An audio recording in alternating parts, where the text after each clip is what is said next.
انت اللي بتيجي على حساب نفسها وصحتها علشان خاطر ترضي اللي حواليها هي اكتر واحدة تعبانة في الوجود، اكتر بني ادمة مستنزفة نفسيا وجسديا وعاطفيا في الدنيا كلها.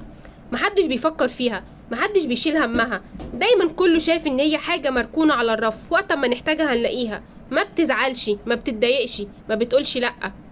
البنت دي أسوأ نموذج للبنت ممكن يكون موجود.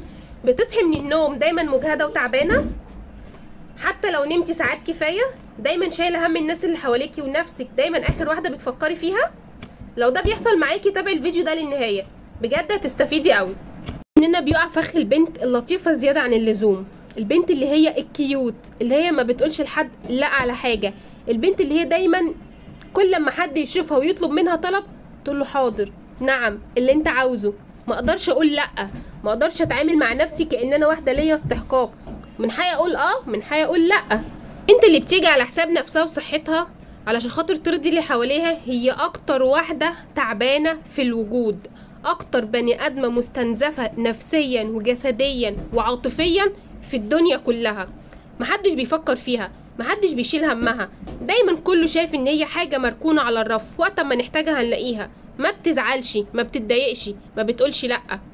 البنت دي أسوأ نموذج للبنت ممكن يكون. الفيديو ده مش مجرد فيديو نصايح او فيديو عابر كده من الفيديوهات اللي بنشوفها على السوشيال ميديا عامة، اللي تيجي تقولك كلمتين كده وبتاع وانت بقى تتحمسي في وقتها وخلاص. لا، الفيديو ده هنقول فيه اهم 5 علامات لو موجودين عندك اعرفي ان انت بني ادمة مستنزفة عاطفيا وجسديا ونفسيا ومحدش حاسس بيكي وانتي بتبني في الهوا.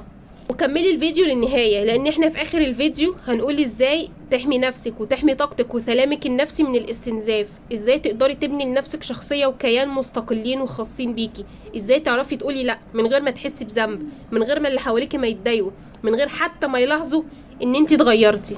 علامة من العلامات او انا بسميها فخ. اول فخ ممكن البنت تقع فيه هو فخ ارضاء الجميع. الجميع لا يمكن هتعرفي ترضيهم مهما عملتي، والله العظيم مهما حاولتي ترضي كل اللي حواليكي عمرهم ما هيرضوا بنسبة 100%. النهاردة راضي عنك، بكرة زعلان منك. الناس آرائها بتتغير، الناس مش دايما رأيهم واحد، مش دايما كلامهم ثابت، حتى مبادئهم نفسها بتتغير. فازاي انت عايزاهم يفضلوا راضيين عنك طول الوقت؟ وطول ما انت ماشية في الدايرة دي مش هتخلصي، هي دايرة مفرغة هتفضلي تلفي فيها تلفي فيها تلفي فيها من غير ما توصلي لنهاية.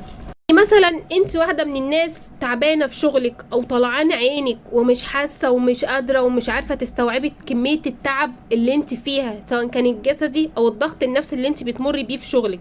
فتيجي واحدة صاحبتك تقولك ايه، ممكن تيجي معايا النهاردة المشوار الفلاني، هنروح مكان كذا كذا كذا عشان نعمل كذا كذا كذا. مشوار مش مهم اصلا ومش طارئ ومش حاجة يا حياة يا موت، لا، مشوار عادي جدا. بس البني ادم بقى اللي عندها متلازمة ارضاء الجميع دي، تخيلوا هتقول لها ايه؟ ماشي، حاضر، على الرغم من ان هي تعبانة وهلكانة ومش قادرة تقوم من مكانها، بس هي ما بتعرفش تقول لا، ما بتعرفش تقول لها لا انا مش هقدر النهاردة، اعذريني انا جاية تعبانة من الشغل، نخليها يوم تاني، خلينا طب نفكر في حل تاني. لا، البني ادمه اللي عندها متلازمه ارضاء الجميع دي يا جماعه بجد والله العظيم من اصعب الحاجات اللي ممكن تمر ببني ادمه. عايزه اقول لكم ان انا كنت واحده من الناس دي، ما كنتش بقدر اقول لا، كل كلامي كان حاضر ونعم وطيب وماشي، حتى لو كنت تعبانه وخلصانه ومش قادره اقوم من مكاني ما اقدرش اقول لا، ما بعرفش، ما بتطلعش الكلمه مني، كلمه اعذريني دي لا مش هقدر ما بتطلعش. على فكره ده مش لطف يا بنات، ده مش لطف نهائي، ومش انت كده مش كيوت، لا خالص، انت كده بتستنزفي نفسك وروحك، بتستنزفي حياتك كلها، حياتك بتخلص وبتضيع وانت قاعده بتتفرجي عليها لانك ببساطه مش عارفه تتعاملي مع اللي حواليكي. تاني علامه من العلامات اللي انت اكيد مستنزفه عاطفيا لو عملتيها، ان انت تحسي ان انت مسؤوله عن مشاعر اللي حواليكي.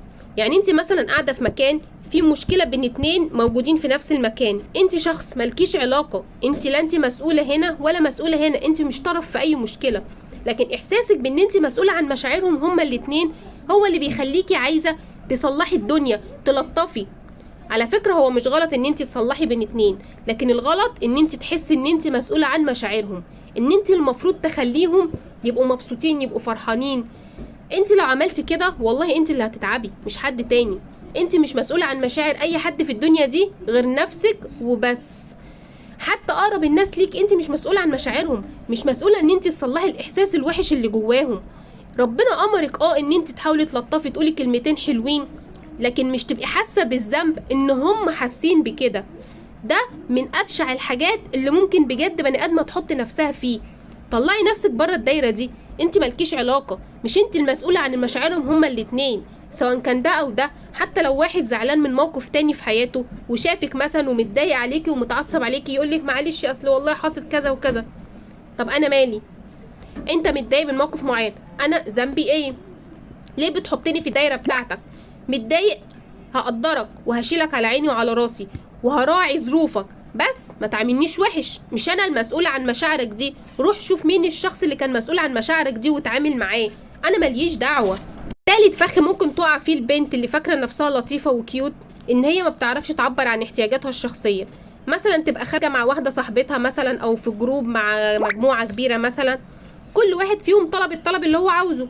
يجوا بقى يطلبوا منها انت عايزه تاكلي ايه او عايزه تشربي ايه، تقول لهم اي حاجه، هطلب زي فلانه مثلا، هاخد زي معرفش مين، بدون النظر هي عايزه ايه من جواها. ما بتبصش لجواها وتشوف هي عايزه ايه، ما بتفكرش في ده اصلا، بتقول لا خلاص هطلب زي ده وخلاص. ما بتعرفش تعبر عن احتياجاتها الشخصيه. احكي لكم موقف. شفت بوست على الفيسبوك، واحده كاتبه والله العظيم انا كنت مستغرباها جدا، بتقول جارتي كل شويه تدخل عندي وبتاخد مني هدوم، تاخد مني ادوات كهربائيه، تاخد مني حاجات زي كده، لدرجه ان هي في يوم طلبت منها فستان سواريه بتاعها.